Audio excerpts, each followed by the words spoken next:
Menarik petang ini, Ahmad Maslan maklum tiada rancangan laksana GST. PM tidak letak syarat dalam pemberian peruntukan pembangkang. Perdana Menteri iktiraf kedudukan Ketua Kerajaan Negeri Pembangkang. MCA akui kredibiliti calon BN di PRK Kemaman. SPRM tidak akan nyah beku akaun aman Palestin.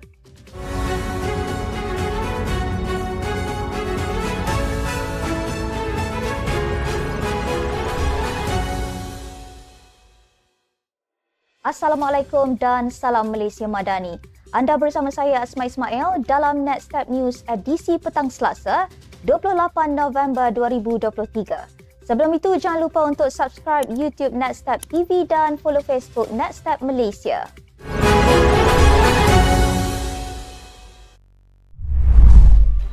Berita sepenuhnya. Kerajaan tidak merancang untuk melaksanakan cukai barang dan perkhidmatan GST pada tahun ini dan tahun hadapan, memandangkan ingin menumpukan kepada subsidi bersasar terlebih dahulu, kata Timbalan Menteri Keuangan 1, Datuk Seri Ahmad Maslan. Beliau berkata kerajaan akan melaksanakan cukai yang diumumkan mengikut Belanjawan 2024. Beliau berkata kerajaan akan mengadakan perkara yang berkaitan subsidi bersasar, maka pelaksanaan GST akan ditangguhkan. Beliau berkata demikian bagi menjawab soalan Senator Datuk Sivaraj Chandran mengenai rancangan pelaksanaan GST dan mencadangkan GST dikembalikan namun pada kadar lebih rendah berbanding 6% sebelum ini. Ahmad berkata beliau juga tidak pasti atau mengetahui tempoh GST akan dilaksanakan di Malaysia walaupun 90% negara di dunia sudah melaksanakannya. Beliau menjelaskan kerajaan melaksanakan GST pada 6% yang berkuat kuasa April 2015 sebelum ini dan menamatkannya pada 2018 dan bukannya 3% ketika itu. Ini kerana jika dikenakan pada 3%, maka tiada tambahan hasil cukai yang boleh diperoleh kerajaan.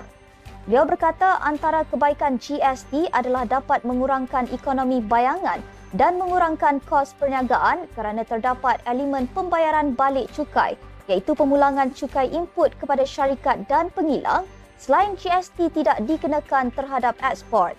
Beliau juga tegas mengatakan GST bukan bersifat cukai atas cukai. Perdana Menteri Datuk Seri Anwar Ibrahim menegaskan beliau tidak pernah menghalang atau meletakkan syarat ketat dalam soal pemberian peruntukan kepada wakil-wakil rakyat pembangkang.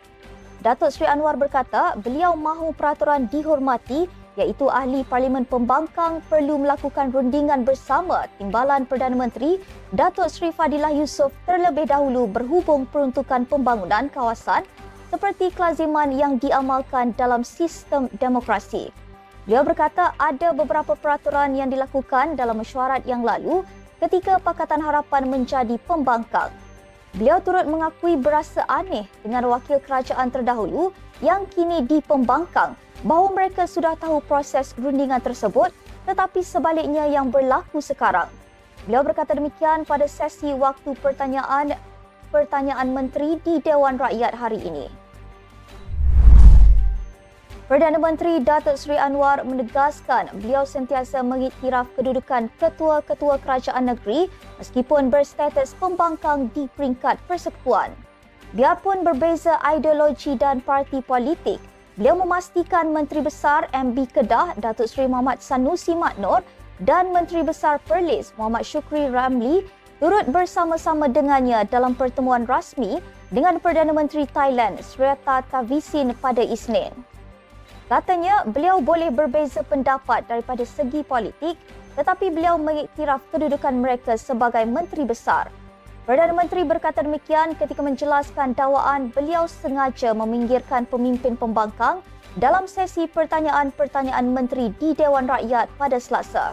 Terdahulu ahli Parlimen Kota Baru Datuk Seri Taqiyuddin Hassan mendakwa Perdana Menteri sengaja menahan peruntukan kepada ahli-ahli Parlimen Pembangkang dan ia bercanggah dengan dokumen harapan yang menjanjikan peruntukan sama rata untuk semua wakil rakyat.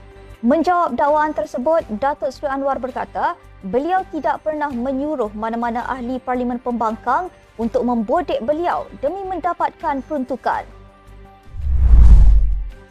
Timbalan Ketua Wanita MCA Terengganu, Bun Kim Line, mengakui kredibiliti yang ada pada Tan Sri Jeneral B. Raja Muhammad Afandi Raja Muhammad Noor mendorong perubahan besar sokongan pengundi Cina kepada calon Barisan Nasional BN itu menjelang hari pengundian.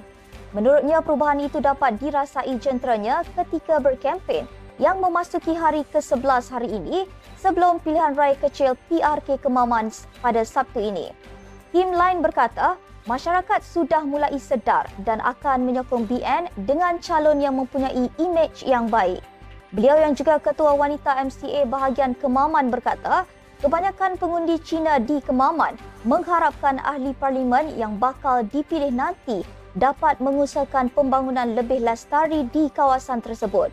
Sementara itu, Raja Muhammad Afandi yakin pengundi Cina akan memberikan sokongan padu kepadanya pada hari pengundian nanti. Kata Afandi, dengan dukungan kuat masyarakat Cina kepada BN, beliau yakin boleh memberikan satu tentangan yang hebat pada pilihan raya nanti. PRK Kemaman menyaksikan pertandingan 1 lawan 1 antara Raja Muhammad Afandi dan Menteri Besar Terengganu, Datuk Seri Dr. Ahmad Samsuri Mukhtar yang mewakili PAS. Suruhanjaya Pencegahan Rasuah Malaysia SPRM tidak akan menyahbekukan akaun Aman Palestin dalam tempoh 3 hari dan sedia berdepan tindakan undang-undang daripada NGO tersebut. Ketua SPRM Tan Sri Azam Baki berkata, beliau belum menerima sebarang surat daripada NGO itu berhubung perkara berkenaan. Katanya SPRM menjalankan tugas secara profesional tanpa sebarang niat jahat terhadap mana-mana pihak. Semalam, Peguam Aman Palestin Rafiq Rashid dilaporkan berkata, SPRM diberi masa 3 hari untuk menyahbekukan akaun bank NGO itu atau bakal berdepan tindakan undang-undang. Khamis lalu, SPRM membekukan 41 akaun bank milik Aman Palestin Berhad dan beberapa entiti lain berjumlah 15.8 juta ringgit susulan siasatan ke atas dakwaan penyalahgunaan dana sumbangan berjumlah 70 juta ringgit. Rafiq dilaporkan berkata, kenyataan SPRM sama dengan pembunuhan watak NGO itu dan ahli lembaga pengarahnya serta menghalang NGO tempatan daripada memberikan bantuan amat diperlukan kepada rakyat Palestin. Azam bagaimanapun berkata, tiada konspirasi terancang untuk melakukan pembunuhan watak terhadap sesiapa. Beliau dalam satu lagi kenyataan berkata, pembekuan akaun bank itu dilakukan mengikut peruntukan undang-undang dan langkah biasa dalam siasatan rasuah jika perlu. Sekian sahaja untuk edisi petang ini. Ikuti perkembangan semasa isu-isu panas politik Malaysia setiap hari hanya di Netstep News. Jangan lupa untuk follow Facebook Netstep Malaysia dan subscribe YouTube Netstep TV. Netstep Malaysia menjangkau informasi mengorak inspirasi. Saya Asma Ismail. Assalamualaikum dan salam sejahtera.